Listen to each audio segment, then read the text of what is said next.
Yeah.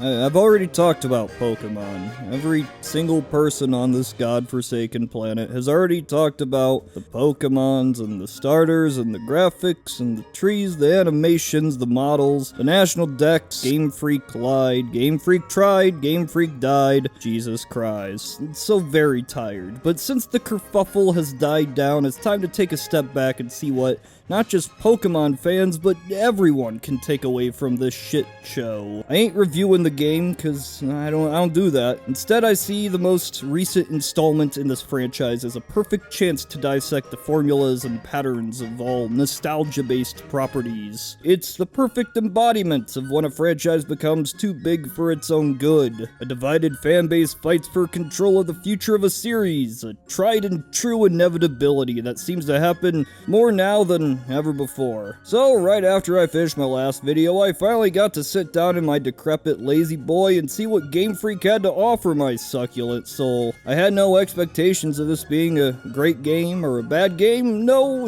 I just thought it would be a game. And now I finished the story and the post-game. Got a couple max-level Pokemons and have finished most of the national dex. I've done basically everything you could do in this game, and it's gave me a lot to think about. But yeah, again, it's not a review. But as for the topic at hand, well, I would sum it up as this.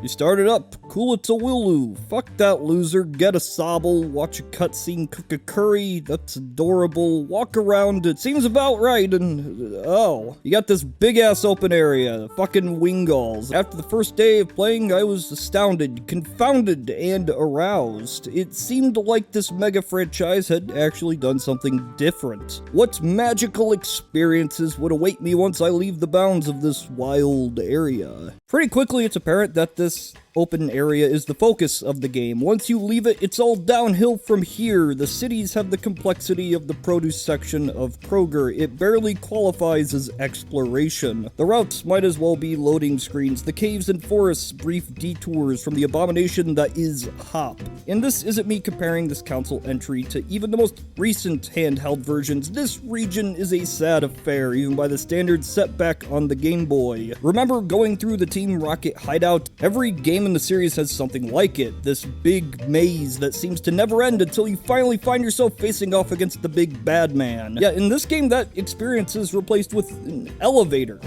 It's just an elevator that you stand in and people run at you, and you stand there.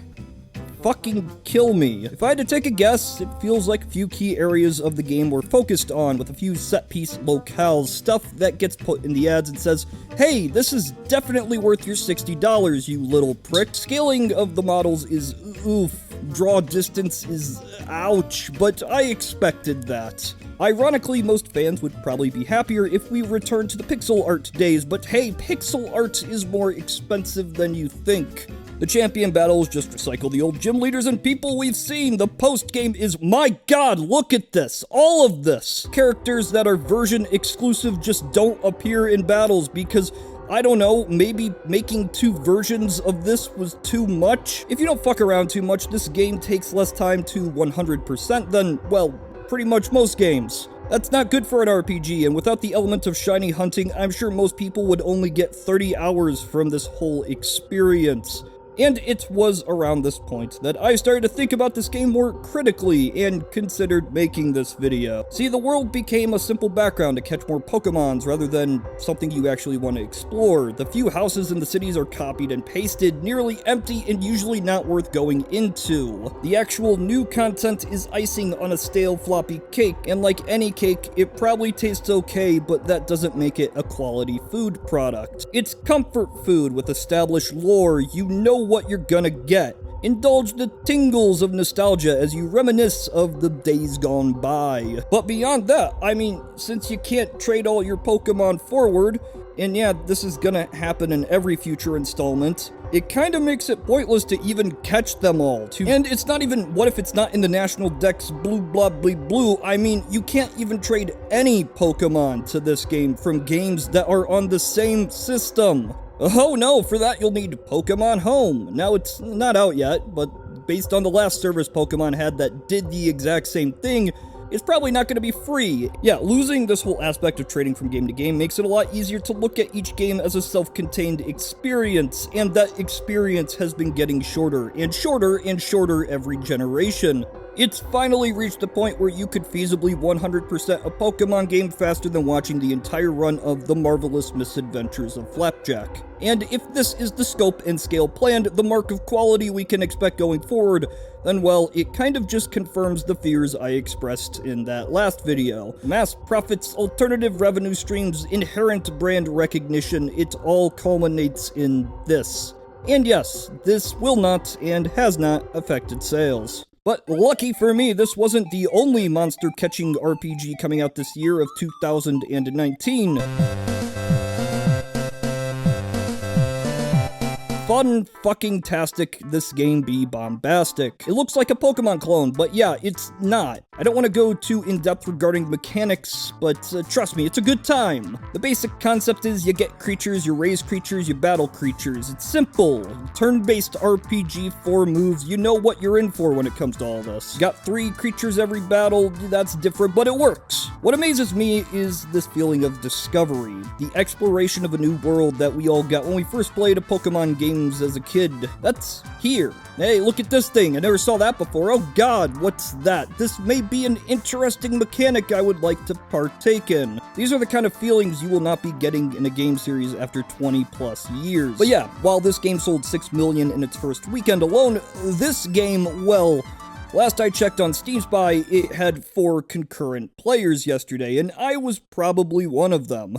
Franchises are franchises for a reason. Sequels are inherently bound to a single constraint. This isn't just a Pokemon thing or even a video game thing, it's a problem with all media. The feeling of discovery isn't just finding a new creature, walking around a new rock in a land full of various rocks, it's just finding something new. New rules of a fictional universe. Not even knowing what concepts await you as you dig deeper into the Wikia pages. But for the long-running series that find themselves at the forefront of pop culture, change is not an option. Because many of these franchises rely on nostalgia. They are inherently created to remind, to evoke the sensation of, I remember that. There is no fixing this, because then it wouldn't be a true sequel. This is a reality of the nostalgia market. You can't have both a true sense of the same but different, because there's gonna be a bottleneck. You can't stray too far from what you know. And that nostalgia-fueled franchise gets a double whammy of the shit sandwich. These formulas work for a reason, and they become a crutch that allows every future entry to rely on its status. Things are produced when it makes money, and then one day it doesn't. Success of a product brings sequels. Success of sequels brings a culture of laziness, and laziness brings lower quality products. And eventually, after many low quality products, the franchise might die. And this is a good thing, a natural reaction from the market, and the fate of nearly all mass media properties. But some are exempt from this. They don't need to try any harder than the bare minimum. And this is the nostalgia market, because they're not selling you something new, but a chance to remember something old. So yeah, the point I want to make here isn't Pokemon Sword and Shield disappoint, or you should play this instead of this. It's that instead of valuing the franchise that gives you nostalgia, value the experience. Value what caused you to become so attached to this in the first place. If you get out of that gated wall, you might just be able to find it again. At some time, there's going to be this point of no return. A franchise will become so big that its downfall or stagnation is inevitable. Don't invest your love in what a franchise will bring, enjoy what it was. And more importantly, try and remember why you enjoyed it in the first place, because odds are something else is out there that can recapture that. This is Tyler of Knowledge Hub.